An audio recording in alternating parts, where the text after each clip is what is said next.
Hello viewers, welcome back to Aadya media. నేను మీ ప్రియా. ఈరోజు మనతో ట్రెండింగ్ న్యూస్ డిస్కస్ చేయడానికి దాసరి విజ్ఞాన్ గారు ఉన్నారు. సినీ క్రిటిక్, ఆయనతో మాట్లాడదాం. Hi sir. హాయ్. సో రీసెంట్గా రాకేష్ మాస్టర్ ఎక్స్పైర్ అయ్యారు. సో దాని గురించి చాలామంది స్పందిస్తూ ఉన్నారు. ఒక బ్యాడ్ న్యూస్ ఏంటి అంటే ఇండస్ట్రీలో ఎవరు కూడా పెద్దగా ఆయన సెరమోనీకి అటెండ్ అవ్వలేదన్నమాట. ఆయన వర్క్ చేయని వారంటూ లేరు. ప్రభాస్ నుండి మహేష్ వరకు చాలామందితోనే వర్క్ చేశారు ఇండస్ట్రీలో. అది కూడా తర్వాత అంత పెద్దవాళ్ళతో వర్క్ చేసిన ఆయన యూట్యూబ్ కోసం 5,000 10,000 సంపాదించడానికి యూట్యూబ్లో రావడం ఆయన మెయిన్ బ్యాడ్ లక్ అనమాట. యూట్యూబ్ అంత టచ్ రాలేదు ఆయనకి. సో ఆయన ఎక్స్పైర్ అయిన తర్వాత అందరూ కూడా ఆయన ఎక్స్పైర్ అయిన దాన్ని మాత్రం మర్చిపోయి ఆయన గతంలో ఏం చేశారు, ఎక్స్పైర్ ఎందుకు అయ్యారు, ఇది రీజన్ అయి ఉండొచ్చు, అది రీజన్ అయి ఉండొచ్చు అని వాళ్ళ కుటుంబం ఇప్పటికే చాలా బాధలో ఉంటే ఇంకా బాధలోకి తోసేస్తున్నారు అనమాట. దీని మీద రీసెంట్గా రాకేష్ మాస్టర్ కొడుకు చరణ్ స్పందిస్తూ మాట్లాడారు. ఇంకొకసారి నా కుటుంబం జోలికి కానీ వస్తే నేను పోలీస్ స్టేషన్లో కేసు వేస్తా అంటూ మాట్లాడారు. దాని గురించి మీరేమంటారు? రీసెంట్గా యాక్చువల్గా ఆయన చనిపోయిన తర్వాత మేజర్ మీడియా ఫోకస్ అంతా అండ్ కొంతమంది కామెడీ చేస్తున్నారు. బూమ్ బూమ్ అనే అది ఆయన పెట్టాడు కదా ఒకసారి, ఆయన బూమ్ బూమ్ అనే బీర్ తాగుతూ బూమ్ బూమ్ అంటాడు. దాన్ని చాలామంది రాకేష్ మాస్టర్ చనిపోవడానికి కారణం బూమ్ బూమ్ బూమ్ బూమ్ అని చెప్పేసి వైరల్ చేస్తున్నారు. The reason people I don't know, అతన్ని బ్రతుకున్నన్ని రోజులు కూడా ఒక కామెడీ పీస్లా చూశారు. అంటే ఆయన ఏదైనా సీరియస్గా మాట్లాడినా, తాగేసి ఇంటర్వ్యూలు ఇచ్చినా ఆయన పెయిన్ ఆయనకు ఉండొచ్చు ఎంతైనా సరే. వీళ్ళు మాత్రం ఆయన్ని ఒక కామెడీ పీస్ లాగా, ఇంకేదోలాగా, ఒక సైకలాజికల్ డిజార్డర్ మనిషిలాగా ట్రీట్ చేశారు. ఆయన ఎక్కడైనా డ్యాన్స్లు వేసినా ఏం చేసినా రాకేష్ మాస్టర్ చూడు ఇలా అయిపోయింది అంటే ఎవరైనా సరే మామూలుగా ఒక రకంగా వీళ్ళు అనుకున్న దానికంటే కొంచెం డిఫరెంట్గా ప్రవర్తిస్తే బయట వాళ్ళు కూడా ఇట్లా చేస్తే నువ్వు రాకేష్ మాస్టర్లా తయారవుతావు అంటే అట్లా అయిపోయాడు ఆయన. ఆ రకంగా చేశారనమాట. సరే, అదంతా అయిపోయింది, గతం గతః. కానీ చనిపోయిన తర్వాత ఫస్ట్ ఏం చేశారు, ఆయన చనిపోయారు, ఎలా చనిపోయారు అనే న్యూస్, పలానా పలానా ఇలా ఇలా జరిగింది. ఆ చనిపోయే దగ్గర ఎంతమంది ఉన్నారు వాళ్ళందరినీ ఇంటర్వ్యూలు చేసి దానికి గల కారణాలు, నెక్స్ట్ ఆయనతో గతంలో ఉన్నటువంటి వాళ్ళతో అనుబంధం ఏముంది అని. ఇది పర్లా, ఎవరైనా చనిపోతే అయ్యో ఆయన అది ఇది అని 10 మంది మాట్లాడతారు. మాతో అలా చేశాడు, మాతో ఇలా ఉన్నాడు, ఇవన్నీ మాట్లాడుకుంటారు.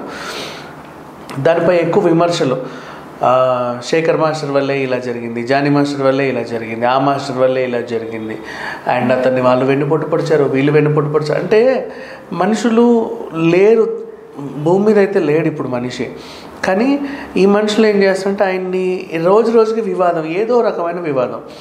మద్యానికి బానిసాయి, మద్యానికి బానిసాయి, తాగుబోతు, ఇవన్నీ ఎలా ఉండేవంటే అంటే బయట వాళ్ళకి ఓకే, కానీ వినే వాళ్ళకి ఒక రకంగా సమ్ కైండ్ ఆఫ్ ఇది ఉంటుంది.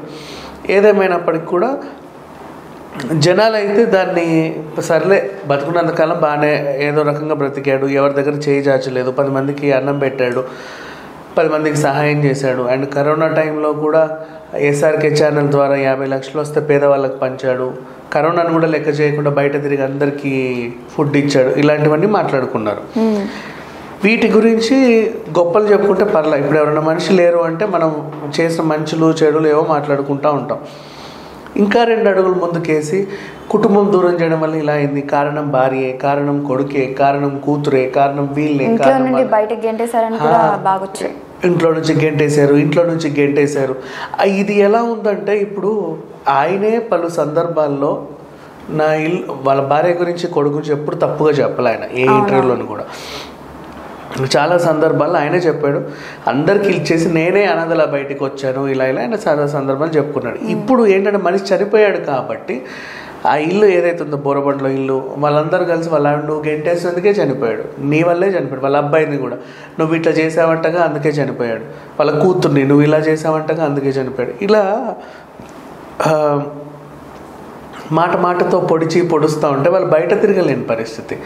ఎక్కడికి వెళ్ళినా నలుగురు మాట్లాడుకోవడం అంటే ఎలా ఉంటాం చెప్పు ఇంట్లో. ఇప్పుడు ఒక మనిషి నువ్వు గెంటేసావు అందుకే చనిపోయాడు. వీళ్ళు విడిపోయి చాలా రోజులైంది. ఆయన ఎప్పటి నుంచో మనకి యూట్యూబ్లో కనబడుతూనే ఉన్నాడు. ప్రతిరోజు ఆయన ఉనికి మనకు తెలుసు. కొన్ని 100 ఇంటర్వ్యూలు ఉన్నాయి. ఏ ఛానల్ వచ్చినా ఒక్కొక్క ఛానల్కి 100 సార్లు ఇచ్చాడు. ప్రతి 3 నెలలకి, 4 నెలలకి, 5 నెలలకి, 6 నెలలకి కూడా కంటిన్యూగా ఇచ్చుకునేవాడు. సో ఆయన అండ్ రోజు రోజు ఏ యాక్టివిటీ చేస్తున్నాడు ఆయన సోషల్ మీడియాలో చెప్పేవాడు. అండ్ అలాగే ఆయన చెప్పకపోయినా ఆయన ఎక్కడికన్నా టూర్లు ఇట్లాంటి వాటికి వెళ్తే ఆయనతో పాటు తిరిగే వాళ్ళు కూడా పెట్టేవాళ్ళు, రాకేష్ మాస్టర్తో ఉన్నాను, ఇలా చేశాను, అటు వెళ్ళాను, ఇటు వెళ్ళాను. సో ఇన్ని ఉన్నప్పుడు వీళ్ళు అదే పనిగా ట్రోల్ చేయడము, ఫ్యామిలీని నిందించడం చేసేసరికి ఈ పిల్లోడికి ఎందుకో కోపం వచ్చింది. ఎంత కాదన్నా అబ్బాయి ఇప్పుడు తను రేపు ఏదన్నా కాలేజీలో జాయిన్ అవ్వడానికి వెళ్ళినప్పుడు చదువుకునే స్టేజ్లోనే ఉన్నాడు.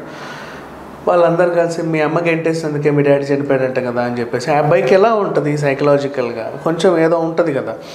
అంటే ఇట్లాంటి న్యూస్ రాకుండా ఉండాలి అంటే అసలు ఫస్ట్ వీళ్ళు రాసేవాళ్ళు తగ్గించుకోవాలి. ఇప్పటివరకు అంటే ఓకే, ఇక మీదటైనా సరే దీన్ని మానుకోండి, ఇక మీదట మీరు కనుక ఇది మానకుండా ఇదే ధోరణి కంటిన్యూ చేస్తే మాత్రం నేను పోలీస్ స్టేషన్లో మీ మీద కేసు పెడతాను అని చెప్పేసి ఆయన ధైర్యంగా చెప్పేశాడు.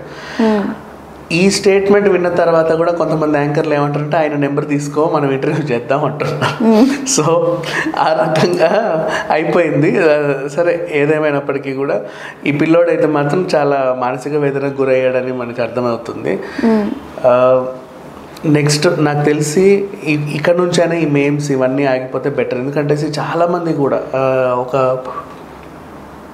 రకరకాల వైన్ బ్రాండ్స్ అవన్నీ పట్టుకొని దానికి ఈయన ఫోటోలు వేసేసి అంటే ఈయన మీమ్స్ క్రియేట్ చేసేసి మనిషి చనిపోయాడని కూడా వీళ్ళకి అర్థం కావట్లేదు. ఇంకా మేమ్స్ చేసి ఆ బూమ్ బూమ్ అయితే బాగా వైరల్ అవుతుంది. ఇంకెవరైనా సరే బూమ్ బూమ్ బీర్ తాగుతుంటే నెక్స్ట్ రాకేష్ మాస్టర్ వీడియో అని చెప్పేసి అతన్ని ట్యాగ్ చేసి ఇట్లా చేయడం ఇవన్నీ చూస్తుంటే అయితే ఆయన ఏం చేశాడు, ఒక మనిషి చనిపోయాడు. ఎంతమంది మద్యానికి బానిసై చనిపోయిన వాళ్ళు లేరు చెప్పండి.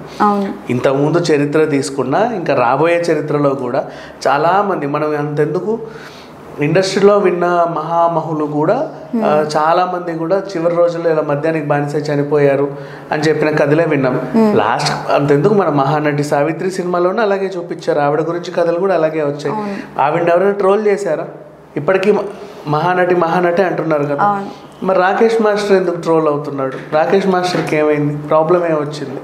ఆయన కూడా ఇప్పుడు ఆయన మీద సినిమా తీయాలన్నా కూడా ఎన్ని గొప్పలు. నిజంగా చెప్పాలంటే ఇప్పుడు మహానటి సినిమాలో సావిత్రి గారు ఎన్ని దాన ధర్మాలు చేశారు, ఆవిడ స్థాయికి తగ్గట్టు ఈయన కూడా అన్ని చేశాడు.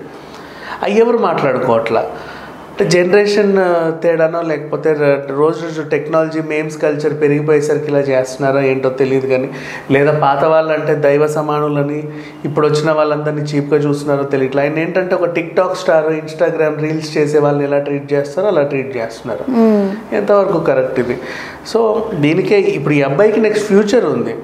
ఇవన్నీ చూస్తే ఆయన బయట తిరగలేడు కదా. అండ్ పైగా ఈయనకు రెస్పాన్సిబుల్ ఉంది. తల్లి అండ్ అక్క ఉన్నారు, ఇద్దరు లేడీస్ని ఈ అబ్బాయి చూసుకోవాలి. రేపటి రోజు వీడే చదువుకొని ఏదో ఒకటి చేసుకొని పైకి రావాలి.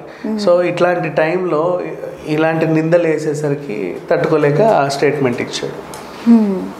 ఆయన చనిపోయి 5-6 రోజులు అవుతున్నప్పటికీ కూడా అప్పటి నుండి ఇప్పటి వరకు అవే విషయాలు బయటకు వస్తూనే ఉన్నాయి. ఆయన చనిపోయారు, ఏ లోకంలో ఉన్నా కొంచెం శాంతిగా ఉండాలి అని మానేసి గతంలో ఆయన అలా చేశారు, అలా అయింది, ఇలా అయింది అని ఇంకా వాటిని ఈ ఫ్యామిలీ మెంబర్స్కి ఎలా ఉంటుందంటే గుచ్చినట్టు ఉంటుంది అన్నమాట ప్రతిదీ. Thank you so much sir. So చూసారు కదా, ఇది వాళ్ళ ట్రెండింగ్ న్యూస్. మరిన్ని ఇంట్రెస్టింగ్ న్యూస్తో మళ్ళీ మేము ముందుంటుంది ఆద్య మీడియా.